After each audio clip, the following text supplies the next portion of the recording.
how many families would come I back. completely understand. Okay. But I was just using that as an example of X, Y, and Z. I'm actually, a huge proponent of getting that school built. It was very difficult to deal with the developers and the architect to have all the nuances you can imagine to put all that together and to have this shining example. Of course, it's tough on all of us to see that school is empty. I was glad that we had it so that we could have a great alternative to Hopkins to keep educating as well as construction on the school. So I would be in favor of moving this forward, and I'd be very much in favor of engaging the immersion program to see if it's going to be open, and this is where you're going to be going to grow. It's not going to be much of a choice, because if somebody wants to turn down a brand new school, then that's on them. One of the problems we're looking at, and I'm just as an observer, and please correct me, Assistant Superintendent Salinas, is we don't know.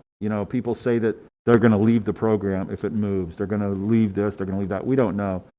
The best case effort we could possibly give to any student in an immersion program in this district is to offer them a brand new school.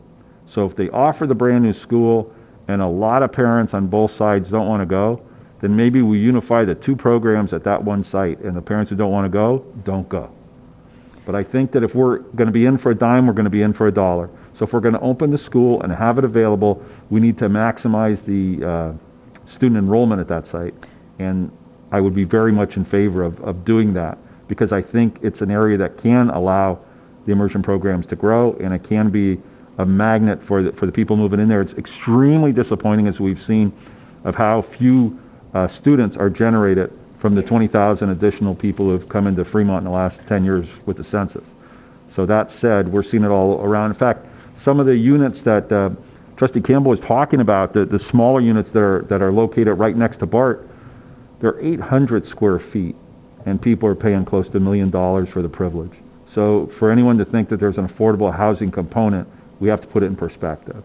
And I'm just saying that it's unbelievable what times we're living in when that's considered affordable housing.